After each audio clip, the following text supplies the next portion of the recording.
Gridlock and water cannons in Tel Aviv as thousands protest a crisis engulfing the city's police and the country's government.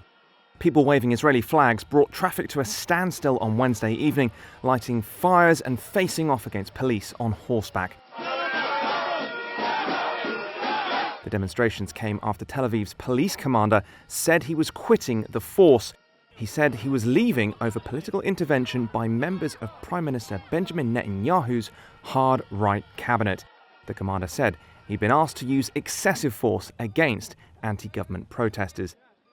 Demonstrators voiced their anger on the ground. This is exactly what you see here in Israel, how dictatorship looks like. I think this is one step further for Israel to be a non-democratic state.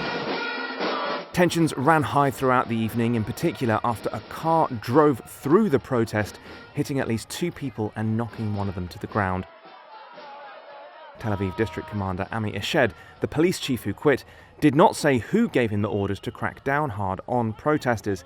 Far-right National Security Minister Itamar Ben-Gvir has reportedly demanded tough action against protesters blocking roads and highways weekly since January. Ben-Gvir said in a statement, quote, "Politics has seeped into the most senior ranks in Israel, and a uniformed officer has caved to senior politicians on the left." The year has seen unprecedented demonstrations against the government's contentious push to overhaul the justice system.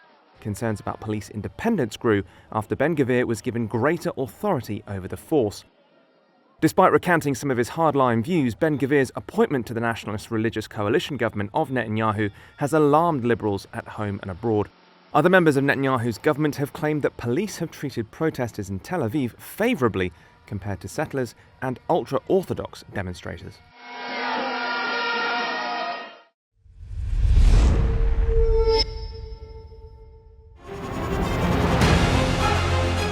Email exchanges from inside the BBC, they talk about the risk of violating Indian laws. It's easier to rake up the freedom of speech debate, but does it give anyone a free pass to knowingly violate the law? America supports India because it needs India's support in return. And India is working with the US because it suits India's interests. This is how geopolitics works. Last night, he diffused a crisis with his defense minister.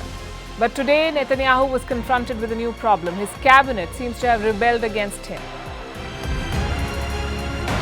The UK is looking at the Indian subcontinent to fill its coffers. That India seems to be negotiating from a position of power, like a partner and not a former colony.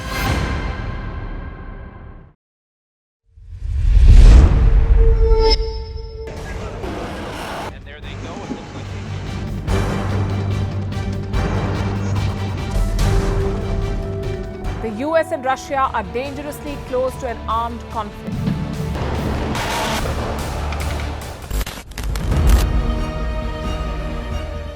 This year, 2023, New Delhi will be the capital of global diplomacy.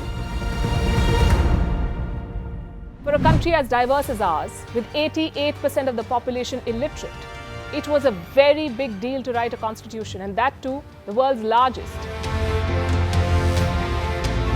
Meanwhile, if we may, here's a Republic Day gift from India for the BBC. A list of suggestions for the BBC for their upcoming documentaries. Number 1, the Kohinoor and the colonial loot. Number 2, an outdated monarchy and unhealthy obsession with the royals. Number 3, racism in 2023. We're waiting.